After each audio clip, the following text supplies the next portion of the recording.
What's up, comicbook.com? BD here, guys. Happy Monday. You made it through the weekend.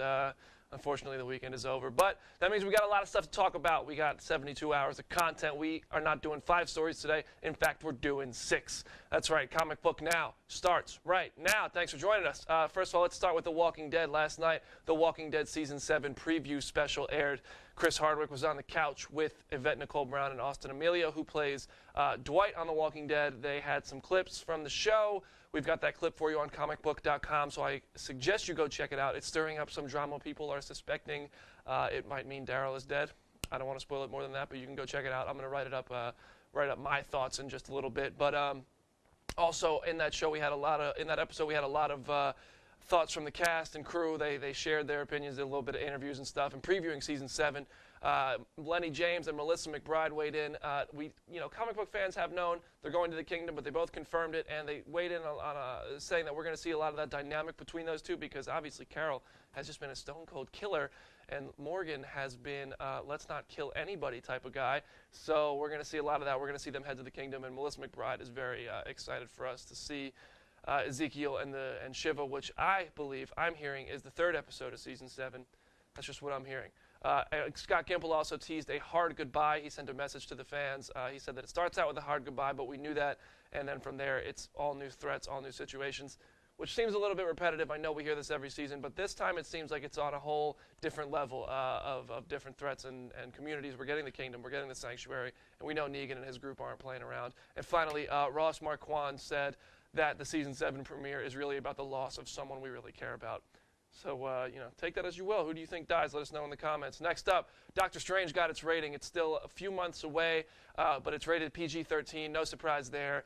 But, this is kind of a topic of conversation now, because superhero movies are starting to be rated R. We had Deadpool earlier this year. We got the Wolverine movie coming up, and that's going to be rated R. But Doctor Strange, Marvel Studios, is not pulling the trigger on any R-rated films yet. Their Netflix universe, sure, they'll cross lines there and go with the unrated thing, but the cinematic universe is still PG-13. Scott Derrickson went on Twitter, the director. He shared his tweets completely upside down in true Doctor Strange creepy, not creepy, but just trippy fashion. All those words are upside down. It says Doctor Strange is rated PG-13 for kaleidoscopic, galactic intensity and other dimensional psychological violence. Yeah, Scott Derrickson's having fun with this one. If you go to his Twitter and you look at the picture on top of the page, I mean, the whole thing is trippy, and Doctor Strange comics are trippy. And obviously, if you've seen that trailer, you know what to expect. It's like Inception meets Marvel Studios, which is just going to be like magic on the screen. I can't wait to see it. When I got the chance to talk to him, we talked about the visuals and all that's on comicbook.com/Marvel. So go check that out. Next up, the weekend has come and went. Suicide Squad's 2nd weekend at the box office. Suicide Squad and Pete's Dragon were its biggest competition. They both opened this weekend. Suicide Squad raked in $43.8 million. That's a 67% drop from its opening weekend, which is really, that's a big drop. That's really big. We were expecting this because Friday the Saturday last weekend had a 40% drop, but compared to Batman vs. Superman, that movie had 69%. Those are really big. 50 Shades of Grey holds the record for biggest drop weekend to weekend, which was 71%, and they're not too far off from that. Personally, loved Suicide Squad. I'm happy it won the weekend. I'm happy to see the DC films keeping it together a little bit. I know people want movies that are universally loved. I think we'll get there. I think Wonder Woman is going to be a step in that direction. But by comparison, this weekend, Sausage Party hauled in just over $33 million, and Pete's Dragon, which got some really, really good critical reviews, it struggled at the box office, the kids' movie, but it only brought in $21.6 million. So that was your top 3. Next up, sad story here. Kenny Baker passed away at the age of 81. If you don't know who that is, that's the guy who was inside of R2-D2 and all those Star Wars movies. Yes, there was someone inside there. It wasn't actually a robot. Back when George Lucas was directing all that stuff, it was all practical. So, no surprise there was a person in there if you really think about it. He was not expected to actually live past puberty. He was 3'8". He had a lot of disabilities, and nobody expected him. His doctors didn't expect him to live past puberty. So while his death is unexpected given his health conditions and issues in the recent months, it's still very sad, to see him pass away. I know the Star Wars family is with him in the galaxy far, far away now. And next up, we got the Fear the Walking Dead. We got an exclusive clip for you. Before we air that, I do want to tell you a couple things. I've got a lot of interviews with this Fear the Walking Dead cast, and I'm spending the afternoon watching the first 3 episodes of Season 2B. So I'll be talking about that on Twitter if you guys want to talk about it. But I did talk to Mercedes Mason, who plays Ophelia on the show. She promised me we're going to get more flashback episodes. I remember my favorite episode of the season so far is that Strand flashback, and it made me really fall in love with the show, if we're being honest. Is that honesty? I don't know. Fear the Walking Dead kind of gets me sometimes. Sometimes I'm like, come on, guys. But no, I did love those flashback episodes. Made me think I was watching Lost. And we're going to get more of that. We're going to learn a lot about Ophelia. And this Season 2B trailer looked awesome. We have an exclusive clip. That's enough for me. Just check out this clip, and then we'll be right back.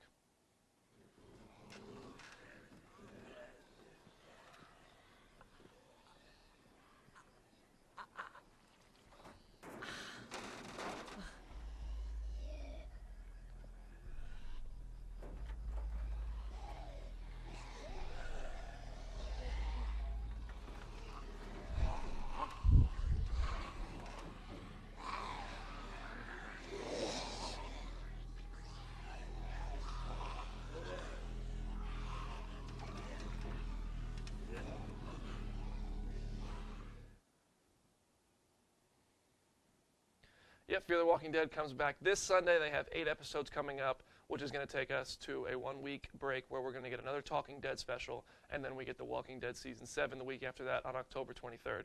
So very exciting stuff coming up from Fear the Walking Dead and the Walking Dead universe. Next up, finally, our bonus story, Cable casting rumors in the Deadpool movies. Now, people are saying that Kyle Chandler is the front runner. I heard this a while ago. I didn't know if it was too official, but now that this is coming out, I feel like I could talk about it a little bit.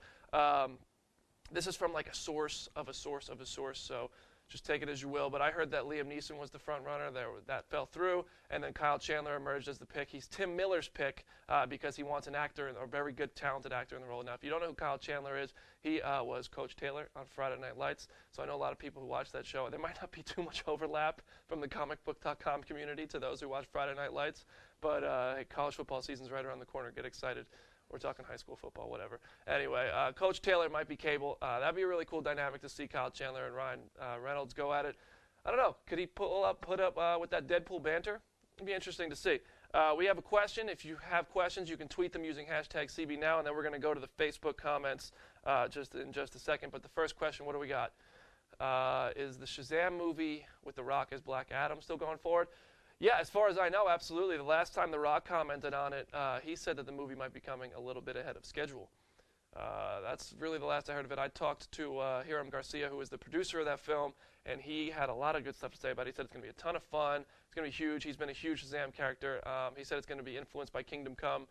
He didn't say anything. This was about 2-3 months ago we talked, but he didn't say anything about it getting delayed. So I don't know. I don't know where, if you had a rumor basis for this question or not.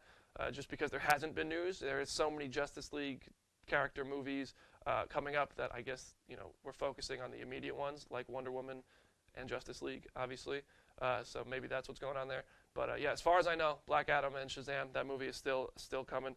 What are the questions looking like? I had heard it was Dolph, says Charlie Lovell. I have heard it was never Dolph for Cable. That's what he's referring to. I heard that a lot of the Stephen Lang, I heard that a lot of that was never considered. If that's, that's just what I heard from sources of sources of sources. What else we got? Love The Walking Dead. Obsessed. Fear the Walking Dead held me over for a while. So you guys are watching Fear the Walking Dead. That's good to know. So if you want to see that clip again, go on comicbook.com. We have it up there. You can watch it over and over, share it with your friends. What about Kevin Nash for Cable? Look, I'm hearing it's Kyle Chandler. Now, this is not official. I know that people are going to be bugging out saying that Cable has been cast. This is not official. It's just a rumor. It's been a rumor for a little while now. It's just starting to surface on the internet.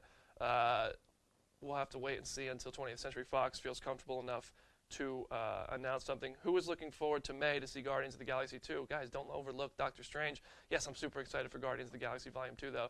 Guardians of the Galaxy, the first one, is one of my favorite movies of all time. And I talked to James Gunn at Comic-Con, and it sounds like Guardians 2 is going to be just freaking epic. I mean, we know Star-Lord's dad is Ego the Living Planet, Kurt Russell. It's pretty awesome. John Cena as Shazam. Calm down, Craig.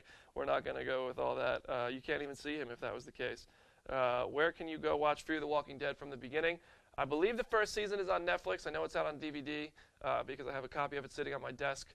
It might be. I'm pretty sure it's on Netflix. To watch the rest of the first half of season 2, you might be able to do that on the AMC site. You might be able to do that on Hulu. I doubt it's on Hulu, and AMC tends to not put their shows up there. One last question. What do we got? Do you feel they will introduce Dormammu or Mephisto in the first Doctor Strange movie or the post-credit scene? I think a lot of people there was a casting that made a lot of people think that there might be some a villain like that coming up in the post-credit scene of Doctor Strange. I feel like Doctor Strange might be a good place to tease Thor Ragnarok. I'm okay with that. How often, do movies tease their next movie? Not very often anymore in the Marvel Cinematic Universe. So, it's not on Hulu. Yeah, there you go, guys. It's not on Hulu. Fear the Walking Dead is not on Hulu. All right, that's all we got time for today. Thanks so much for watching. If you want to talk more, hit me up on Twitter at BrandonDavisBD. We'd love to chat with you guys.